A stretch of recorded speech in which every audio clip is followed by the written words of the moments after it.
This is just about motivated people who recognize that we have a potential that we haven't met yet. And what we need to do is come together so that we can provide opportunities for ourselves and the next generations to meet that potential. As we move further and further towards self-control, we'll ultimately realize how much power and potential we all already had.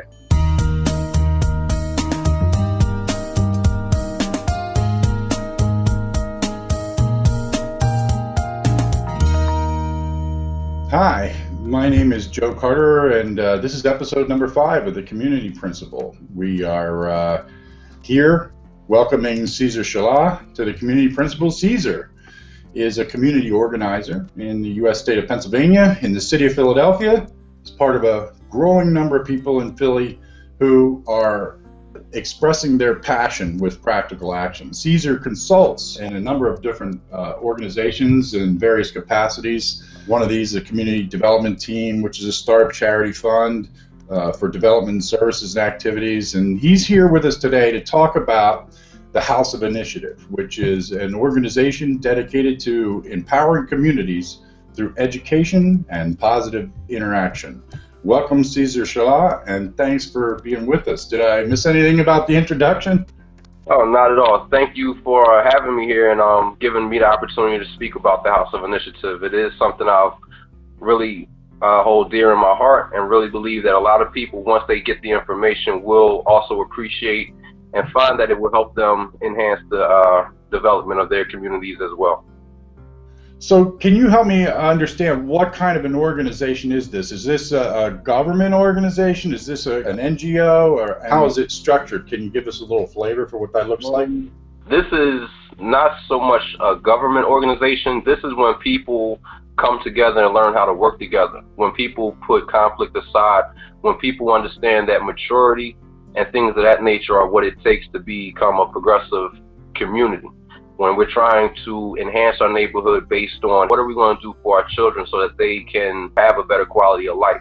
So this is about organization. This is nothing about a government or anything like that. This is just people understanding what it takes, or making dedications and commitments to empowering a community and raising a community the right way.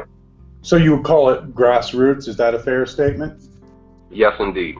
Okay, all right, so big picture, what is the mission? I think you've probably encapsulated it pretty good. And the bigger picture is ultimately to make sure that we have an opportunity, or are giving opportunities to all of ourselves.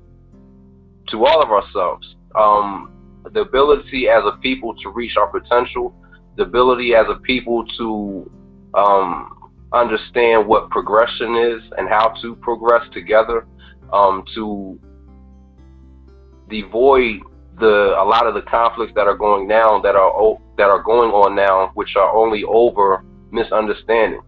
Like what we're trying to do is prepare a world of awareness by just giving information to people, allowing them to evaluate the information, and then together we understand the steps and the direction and the purpose that we all should participate in, or how we should participate.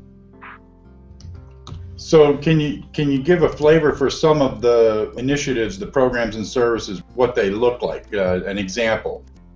Well, one example, we have a program that we do have a few operations running currently. That's called Forever Now, and inside the program, there's community interaction as far as community cleanups. We go around to in the different neighborhoods and try to see if there are, based on the skills that we have as far as the people who are involved, if they can do house repairs, if they can do a little bit of plumbing, if they can do, maintenance repair or appliance repairs, things of that nature. Then we come together, we identify the people in need, and then after that, we try to address the situations. And from there, we try to build a community of trust, a community of togetherness, and a community where people know that they can always rely on each other. So part of it, like you said, from the grassroots point of it, is to establish a network and let everybody know that we can communicate within our communities. It doesn't have to be I'm out for me, I have to do for myself. It's trying to make everybody aware and understand that we all matter. And once we all understand that, we can start learning how we can work together.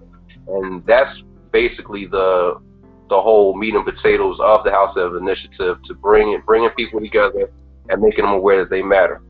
That sounds awesome. So with anything of this kind of magnitude of community development in a real grassroots sense, you have to have priorities. So would you say that there is an initial focus for House of Initiative, or are you going, in other words, at least from my perspective, if you try to do too many things at once, you actually diminish accomplishing anything of real validity at all.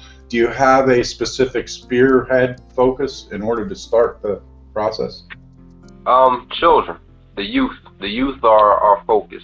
What we're trying to do is, if we can implement a format of information where that they can grasp what we're trying to explain to them and what we're trying to explain to other adults at 40 and 50 years of age, if we can get them to understand these things before they're even teenagers, then we've just improved our whole development as far as a species altogether. So that's our focus, is on making the children actually more aware than me myself right now. If we can empower them, if we can lift the children up above us, then they can help us also rise as well. So it's really a hand-in-hand situation, but we have to recognize our strength is in our future, and our future is in our children. So if we put the focus on the children, then we've already put the attention where it actually needs to be. So in a broad sense, can you tell us who's involved?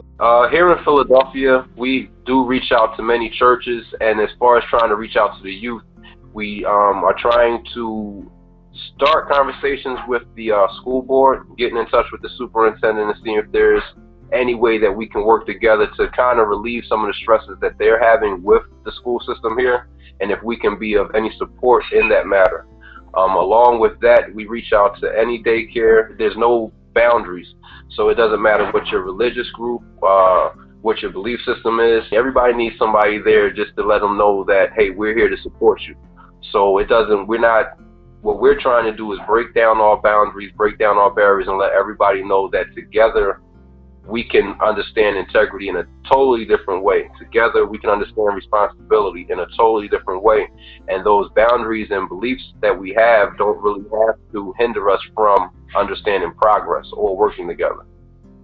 Yeah, I know in general, at least from my perspective, that children or youth have a lot of energy and not much direction. And what I hear you saying is that you're attempting to garner that and point it in something constructive, so that it doesn't just vent out destructively. Is that a fair statement? Yeah. So what was the inspiration for House of Initiative? What kind of sense gave birth to that idea, or were you born with that on your birth certificate? What's the? No, I mean, if in all honesty, I've, as you stated in the introduction, I do work with and do some consulting for a couple of organizations, but that's something that started within maybe the past, let's say 6-7 years. Prior to that, my attitude wasn't even geared in this direction. Still living and trying to appropriate for myself, kind of still had a selfish mentality, but it was just due to certain circumstances, certain steps that I took in my life that opened my eyes and made me realize that there was more to it. Realizing that, and then taking a look at the community and seeing how the influence of what I was doing and where the direction it was going and what it was influencing the children with just wasn't anything positive.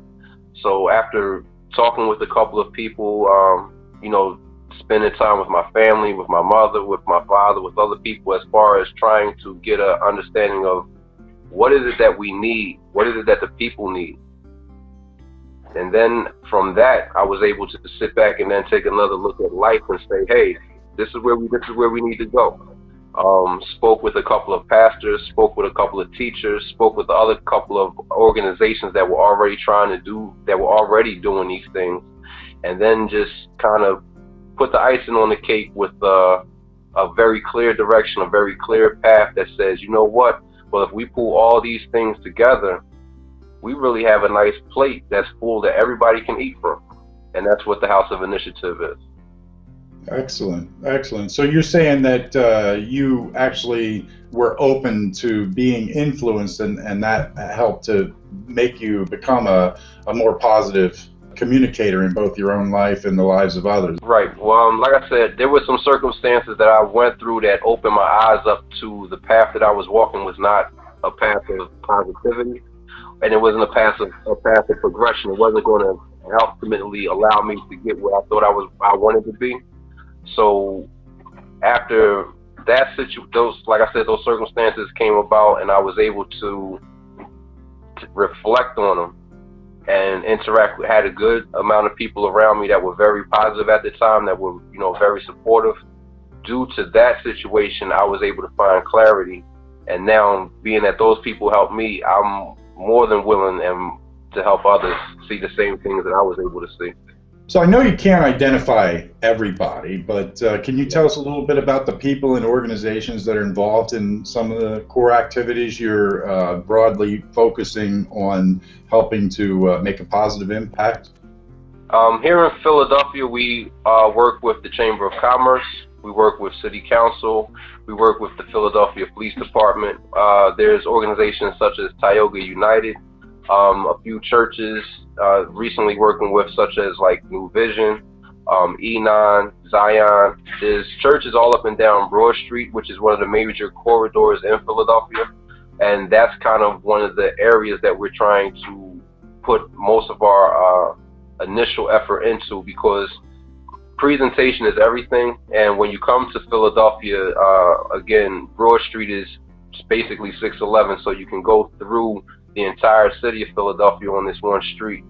So what we're trying to do is make sure that when people come, they can see that we are making changes, and that's why we're taking a lot of our efforts to Broad Street, the northern side of Broad Street. That's from City Hall to Cheltenham, and getting the churches, getting the schools, getting the daycares.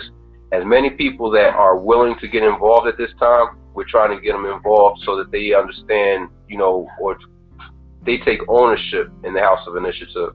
It's not so much that we're trying to sell them anything. We're trying to make them aware of these are things that we're already doing, but this is fine tuning them a little bit. Okay, so it's taking the energy that's already there and focusing it in such a way that it actually produces more fruit, so to speak. Is that right? Right. So the scope of the community you're trying to reach, is it citywide? Or, I mean, in other words, I understand from what you have said already that you are doing this in Philadelphia. It sounds like a really good idea there, but what's the scope right now in terms of the reach, the geographic reach? Ultimately, we're looking to affect every city, every community that needs a hand. So that's global. Ultimately, we would like to, because people are global. There's no simple location or fine-tuned location where we can say, hey, the problem is only here. There's problems globally. So we want people to know that with the proper awareness, the proper information, the proper network or support group, that no matter where you are in the world, you have a hand and you have somebody that you can turn to and look to. That is, again, the far down the line. But initially, we're trying to plant the seeds in Philadelphia and a couple of other places. Virginia, New York are places that we're actually working with people on the Forever Now group. Just trying to plant the seeds and let everything develop from there. Cultivation of the land is something that all of us should pretty much have an understanding of how to do. And that does not only mean going out and doing farming. Cultivation of land is also cultivating your mind, understanding how to improve your perception and improve your approach as far as, interacting on a social level. So what do you see as the difference between in other words, what is this focus on making the community a better place going to do? What's happening now and what will be different once this really begins to take effect? Can you give us a flavor for that vision? What we want to do is get people in the mind state of progression. Like right now, for some reason, and it's probably a lot of the ways that we've been taught and some of the things that we've just seen over time, a lot of people are in a survival mode. Survival mode doesn't really allow you to progress. Survival mode keeps you at a certain level where you're maintaining. What we're trying to do is get people to understand that in order to progress, we have to perceive things in a different way. We have to interact differently. And one, we can't think survival. We have to think we're all alive. What are we doing with our lives? What is our direction? What is our purpose? What is our next step? And what are we providing to the next generation of people? So in order to do that, we kind of have to get the mentality from survival to progress. That's not going to be easy because, again, a lot of what we're taught and a lot of what we see advertised and things of that nature is I have to do for me and I have to get mine now. When you're in a have to get mine now attitude, you're thinking that something is threatening you, that there's somebody or something that's going to come take something away from you. So you're not really able to make quality, productive decisions. And we just have to show people that, no, we're all here together. And there's nothing going to come get you unless we actually do it to ourselves. So we are our own worst enemy. And kind of what the House of Initiative provides is opportunity for us to see that the only thing holding us from our potential is us. Yeah, and I know based on some research I've seen about PTSD, and I'm not saying I'm any expert on any of this, but I do know that when a person experiences a trauma, they have a tendency to preserve that stressful type of mentality going forward so that they can stay prepared for that trauma. So I would imagine that that would happen on a community level too, where if there is and has been trauma that has happened, there's kind of a preservation effect. You called it survival mode versus progress. And I think that's a really good way of saying it and a really good way of encapsulating the difficulty in overcoming that. Have you faced any challenges in terms of getting the message across? That, okay, now you're laughing. I'm guessing that's an understatement. All right, I want to hear about that. I would imagine there are people outside of your sphere of understanding who have a different perspective, who are very sincere, but in your mind are very wrong, and in fact perhaps unwittingly being a barrier to progress. Can you help me understand how you reach that that place where you're both on the same page working to progress? Because if you can solve that, then we could probably fix the world by the end of the day. But anyway, I'm trying to get your perspective on what that is all about. Well, what I've learned, I have a very good PR guy that talks to me a lot about and has given me a lot of valuable information. So what I learned was to look at things in a different way. So when I look at people and look at their activities now and look at how we can work together, it's never a situation of, hey, you know, you're not doing this, you're not doing that. What I learned was to see exactly what they were doing and how I could help them improve. Instead of saying, you know, well, why don't you come help me? How about I help you do what you're doing, give you a little bit of support and help you reach, you know, the level that you're trying to reach. So part of what the House of Initiative does is just provide support to everybody in the lane that they're walking now. I don't know, we fully understand you, we hear you, and what we want to do is just give you support so that you can reach the next step or reach the next level. And by doing that, the support that we give ultimately will come back full circle because, again, this is a community network that we're developing based on the efforts of everybody that's involved. This sounds really good, and I would imagine the same kind of a need exists in a lot of different cities. Are there any plans to be able to expand this in any kind of, in other words, are there any intentional plans to be able to replant this in different locations? The one thing that we're trying to do, and again, taking very cautious steps or very strategic steps, is trying to get city council involved where a lot of our promotions and a lot of our marketing is done with city council, so that at different events that we have set up for the children and for the youth, we want to utilize and also give respect and promotion to city council for the job that they're doing, for being, you know, representatives in the communities and things of that nature. So have them interacting with the children, have the children interacting with city council, and kind of making a bridge there where right now we don't have that type of interface where the community is actually involved with the actions and things that's going on with city council other than making a vote. Like, we want, again, the word is ownership. We want ownership in our community. And in order to have ownership, you have to have awareness. In order to have awareness, you have to have interaction. So we're trying to bring these different groups of people together that normally wouldn't really speak to each other. They'll see each other in passing. They may do a lot of waving and saying hi, but we're trying to introduce them to each other on a level of, hey, we personal. You're a member of my community. I'm a member of your community. This is where we live. What I do affects you as well as it affects me. So it's kind of building a lot of bridges right now. One thing that we believe that will be very strong in the coming year is trying to do a coalition of Philadelphia farmers. There's a lot of groups in the community that are already putting out, that already have lots that are growing vegetables and things of that nature. And this goes back to when I was saying, cultivators of the land. That's what we all are intended to do, or all have the opportunity to do. This gives us an opportunity to take better care of our communities as far as the food that we eat, the responsibility and learning how to, take care of each other on a very fundamental level, because food, clothing, and shelter is basically what all of us need, but all of us do not know how to produce that. So if we can all learn how to at least produce meals, at least produce food that grows out of the earth, then that kind of helps us at least with one step of taking care of ourselves and making sure that our future generations know how to take care of themselves. It's a big difference when you're eating food that's grown from yourself and then going to a store and eating that type of food. So it's really kind of saying, hey, we can all take better care of ourselves, improve our health overall in the community if we take this step. It's not going to be easy. It's going to take, community involvement. And we also have to be aware that initially everybody's not going to want to participate. And there's going to be the group of people that's going to try to appropriate and take things.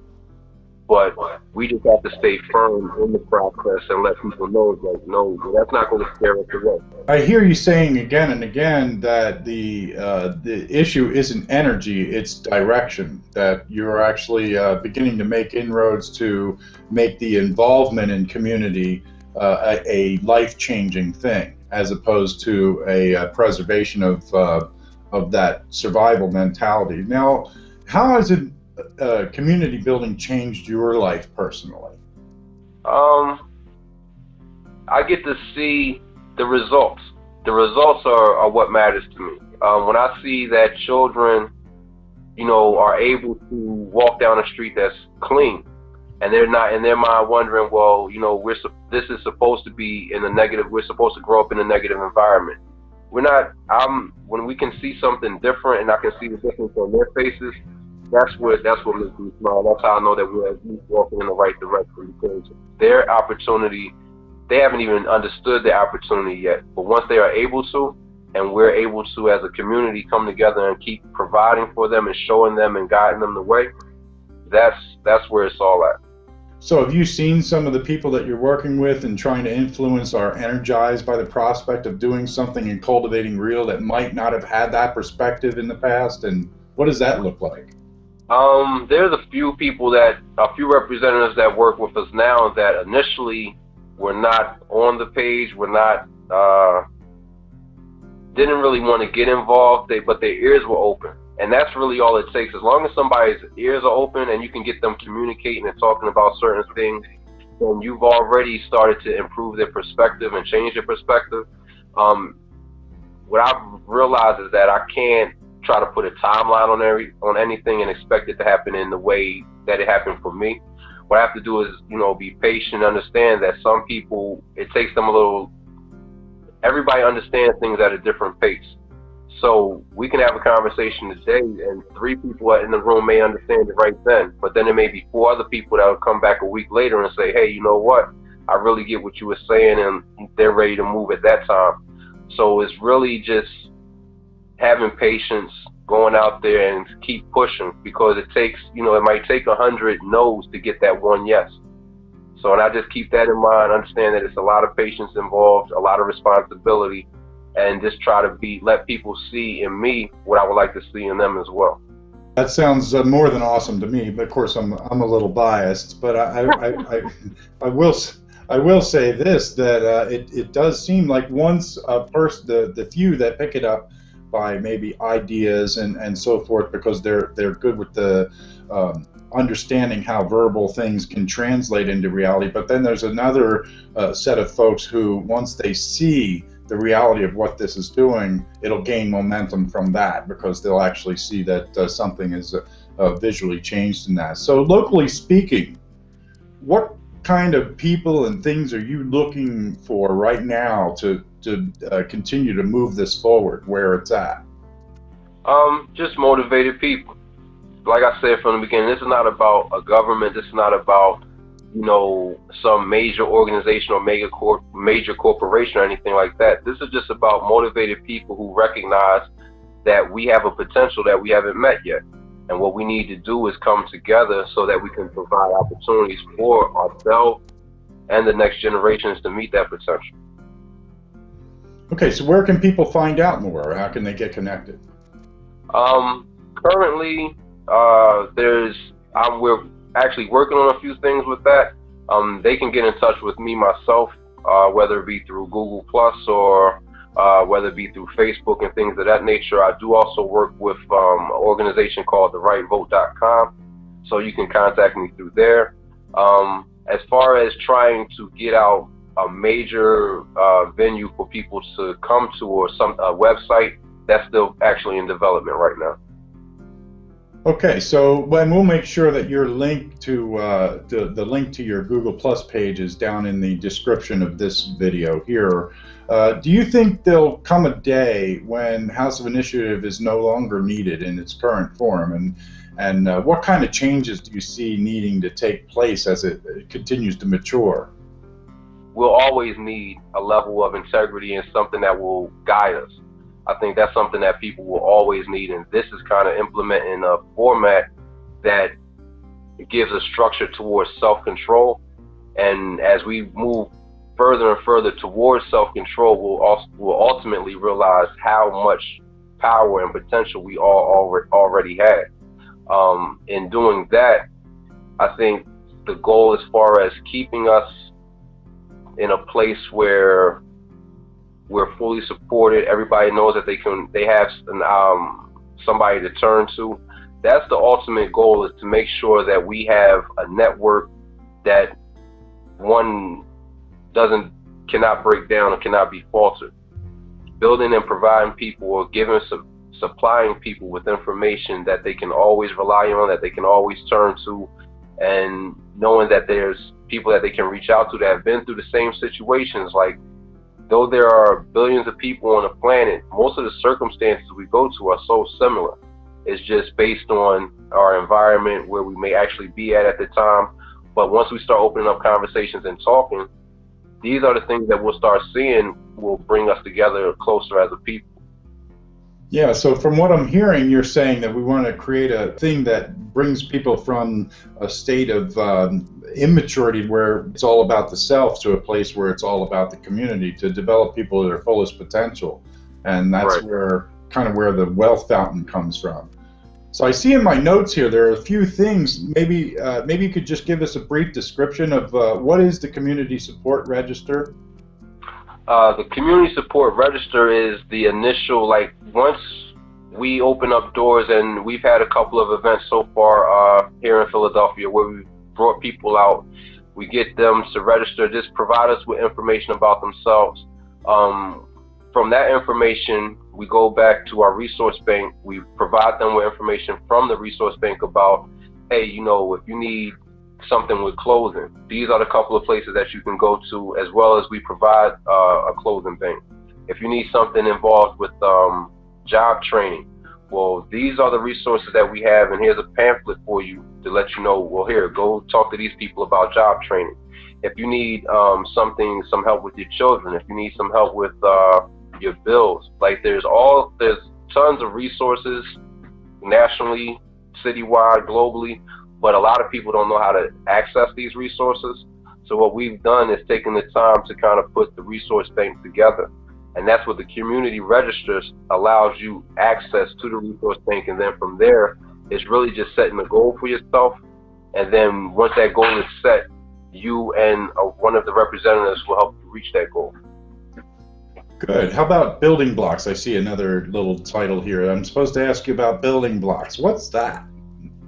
Building blocks is, as it states, are what we put our focus on, the age group 12 and under.